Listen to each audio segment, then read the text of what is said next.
हरे कृष्णा, राधे राधे। आज की वीडियो थोड़ा सा अलग है और बहुत ख़ास होने वाली है।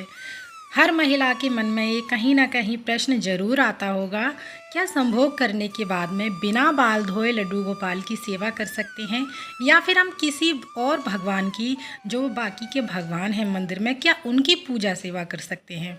मेरे पास एक बार ये कमेंट आया था, पर मैंने इग्नोर मार दिया कि इस टॉपिक पर वीडियो बनाना थोड़ा मुश्किल है, क्योंकि मैं एक खुद महिला हूँ। इस टॉपिक पर हर बात बताना, खुलकर बोलना हमारे लिए आसान नहीं होता है। तो प्लीज़ आप लोगों से रिक्वेस्ट है कि कोई भी गलत कमेंट ना करिएगा, और अगर आपका कोई प्रश्न है तो वो आप मुझसे पूछ सकते हैं। क्या संभोग करने के बाद में अगले दिन हमें रोज़ाना की पूजा में हमें बाल धोकर ही करनी चाहिए, या फिर लड्डू गोपाल की सेवा करते हैं तो फिर क्या हमें प्रतिदिन बाल ही धोने पड़ेंगे। अगर किसी कारण से हम बाल नहीं धो पा रहे हैं, क्या हमें पाप लगेगा या कोई दोष लगेगा, या फिर हमें लड्डू गोपाल की सेवा ही नहीं करनी है, या फिर बाकी भगवान की हमें पूजा ही नहीं करनी है। और महिलाएं काफ़ी कारणों से बाल नहीं धो पाती हैं प्रतिदिन।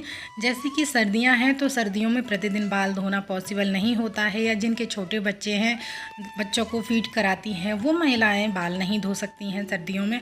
और बहुत सारे ऐसे दिन पड़ जाते हैं जिन तिथि में, जिन दिनों में हम अपने बाल नहीं धो सकते हैं। और महिलाओं को बाल धोने के लिए शास्त्रों के अनुसार भी बहुत सारे नियमों का पालन करना पड़ता है। शास्त्रों में भी अलग अलग चीज़ें बताई गई हैं कि महिलाओं को किस दिन बाल धोने चाहिए और किस दिन नहीं धोने चाहिए। एक महिला को बाल धोने के लिए बहुत सारे नियमों का पालन करना पड़ता है। जैसे कि मंगलवार को बाल नहीं धोए जाते हैं, गुरुवार को भी महिलाओं को बाल नहीं धोने चाहिए, शनिवार को भी बाल नहीं धोने चाहिए। यहाँ तक कि कुछ तिथियाँ भी ऐसी होती हैं जिन पर बाल हमें नहीं धोना चाहिए। जैसे अमावस्या के दिन, अमावस्या जो तिथि होती है उस पर बाल नहीं धोए जाते हैं, एकादशी को बाल नहीं धोए जाते हैं। और कहा यह जाता है कि जिनके एक पुत्र है, यानी सोमवार को भी बाल नहीं धोने चाहिए। बाल धोने के जो नियम हैं वो महिलाओं को ही फॉलो करने होते हैं।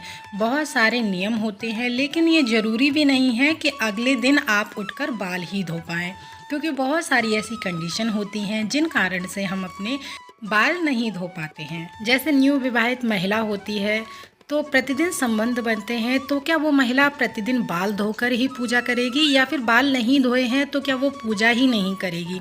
और एक महिला के लिए रोज़ाना बाल धोना संभव नहीं होता है। और शास्त्रों की बात करें तो शास्त्रों के अनुसार भी हफ्ते में कई दिन ऐसे चुन चुन कर बनाए गए हैं जिसमें महिलाएं बाल नहीं धो सकती है, यानी सिर नहीं धो सकती है। और काफ़ी बार ऐसा होता है अगले दिन जब कोई ऐसी तिथि पड़ जाती है जिस दिन हम बाल नहीं धो सकते हैं, जैसे फ्राइडे है यानी शुक्रवार है, आप उस दिन के हिसाब से तो बाल धो सकते हैं, लेकिन एकादशी पड़ गई या फिर मावस पड़ गई तो आप उस दिन सिर नहीं धो सकते हैं। ऐसी बहुत सारी कंडीशन आ जाती हैं जिन कारणों से हम सिर नहीं धो पाते हैं। तो क्या महिला सिर्फ नहाकर यानी स्नान कर कर, जब एक महिला भगवान के प्रति श्रद्धा भावना रखती है और अपने लड्डू गोपाल की भाव से सेवा करती है, तो कहीं ना कहीं एक हमारे मन में ये सवाल ज़रूर आता है, क्या संबंध बनाने के बाद में बिना बाल धोए हम पूजा सेवा कर सकते हैं, क्या पूरी तरह से हम शुद्ध यानी पवित्र होते हैं।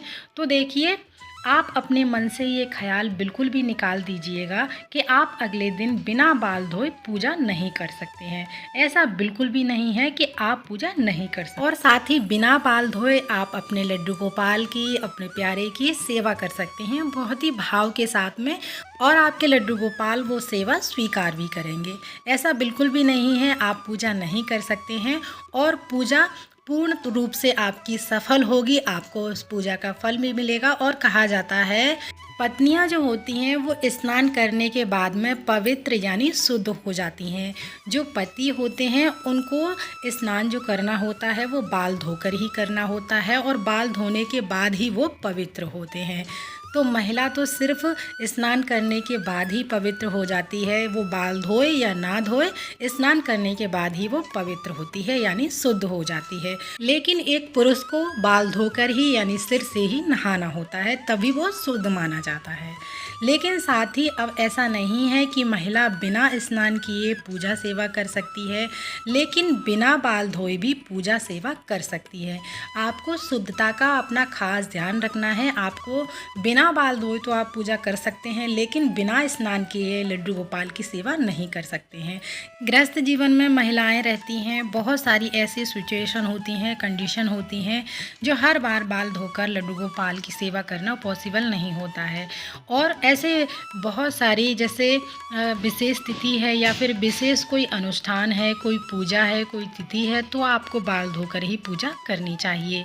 अगर आपने पति के साथ संबंध बनाए हैं और अगले दिन कोई ऐसी पूजा है, ऐसा कोई विशेष अनुष्ठान है, विशेष तिथि है जिस पर आप पूजा करते हैं, तो आपको बाल धोकर ही पूजा करनी चाहिए। और अधिक बार पुरुष पूजा पाठ पर अधिक विश्वास नहीं करते हैं, तो ऐसा इन्हीं कारणों की वजह से घर में लड़ाई झगड़े भी उत्पन्न होते हैं। तो आप अपने मन में ज़्यादा शंका ना लेकर के आएँ। पति को खुश करना और पति की बात मानना ही हमारी पहली पूजा है और हमारा पत्नी धर्म भी वही कहता है। तो महिलाओं को अपने मन में ज़्यादा विचार उत्पन्न नहीं करने हैं जिसके कारण से आपके जीवन में कोई भी परेशानी आए, पति पत्नियों में लड़ाई झगड़े हों। कुल मिलाकर के सारा बात का सारांश ये है कि जिस तिथि पर बाल धोए जाते हैं और या जिस दिन बाल धोए जाते हैं, आप उस दिन बाल धो करके लड्डू गोपाल की पूजा सेवा कर सकते हैं और बाकी के भगवान की भी पूजा सेवा कर सकते हैं। लेकिन अब बात करते हैं व्रत की। तो व्रत में क्या बिना बाल धोए हम व्रत कर सकते हैं? तो अगर अगले दिन व्रत रखा जाएगा, आपने कोई ऐसा तिथि है जिस पर आप व्रत रखते हो, व्रत बहुत महत्वपूर्ण होता है। तो हमारी शरीर की शुद्धि बहुत ज़्यादा ज़रूरी होती है। शरीर की शुद्धि से ही हमारे मन की शुद्धि जुड़ी हुई होती है। और अगर आप ब्रह्मचर्य का पालन नहीं कर पा रहे हैं और अगले दिन गुरुवार है और गुरुवार को बाल नहीं धोए जाते हैं, तो आप ऐसा कर सकते हैं उस स्थिति में, जैसे गुरुवार है और अगर आपको गुरुवार का व्रत रखना है और उससे पहले आपने पति के साथ संबंध बनाए हैं और आप बाल नहीं धो पाए हैं, तो ब्रह्मचर्य का पालन नहीं कर पा रहे हैं, उन लोगों के लिए है ये। तो देखिए, पानी अपने हाथों में ले करके अपने बालों को गीला कर लीजिएगा। जड़ तक हमें हल्के हल्के बालों को गीला कर लेना है। अगर आपको उस दिन साबुन वगैरह नहीं लगाना है, शैम्पू नहीं करना है, तो इस तरह से बालों को गीला करके आप कोई भी व्रत कर सकते हैं। गृहस्थ जीवन में एक महिला के लिए पति की प्रसन्नता और खुशी बहुत महत्वपूर्ण मानी जाती है और स्त्री का वही धर्म माना जाता है। और अगर पति के साथ संबंध बनाने के बाद अगले दिन पूजा ना करें, ये तो गलत बात है। तो पूजा जरूर कीजिएगा, चाहे आपने बाल धोए हों या ना धोए हों, आपको अगले दिन स्नान करके पूजा कर सकते हैं। लेकिन ऐसा भी नहीं है कि आप ठंडे में यानी सर्दियों में बिना नहाए आप पूजा कर लें, लड्डू गोपाल की सेवा कर लें, या पीरियड्स में लड्डू गोपाल की पूजा सेवा करें।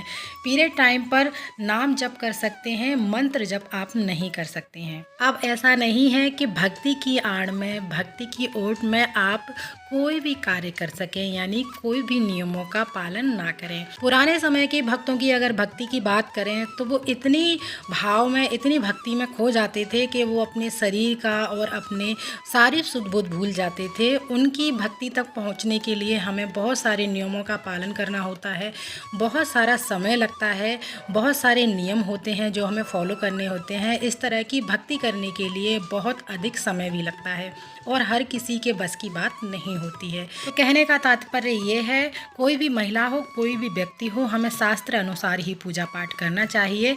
जब हम कोई भी पूजा पाठ करते हैं, सेवा नियम करते हैं, शास्त्र अनुसार करते हैं, तो वह हमारी जो मनोकामना है वो अति शीघ्र ही पूरी होती है। इस वीडियो का सारांश, सारा आधार यही है। अगर आप रोजाना प्रतिदिन की पूजा करते हैं और पति के साथ संबंध बनाने के बाद में प्रतिदिन बाल धो सकते हैं तो बहुत ही अच्छी बात है। और अगर किसी कारण से बाल नहीं धो पा रही हैं तो अपने मन में इस प्रकार का विचार बिल्कुल भी ना लेकर के आएँ कि हम लड्डू गोपाल की सेवा नहीं करेंगे या फिर हम किसी भगवान की पूजा ही नहीं करेंगे। लड्डू गोपाल की सेवा के साथ साथ बस आप एक बार भाव से, प्रेम से भगवान का नाम ही ले लेते हैं तो भक्त तर जाता है।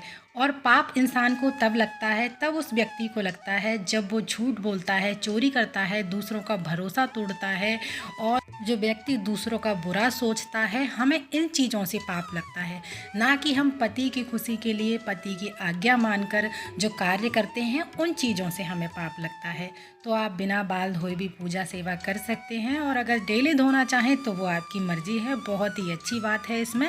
तो अगर आज का वीडियो आप लोगों को पसंद आया है, अच्छा लगा है, तो प्लीज़ हमारी वीडियो को लाइक ज़रूर कीजिएगा। साथ ही हमारे चैनल को सब्सक्राइब करना ना भूलिएगा। फिर मिलते हैं अगली किसी और वीडियो में। राधे राधे।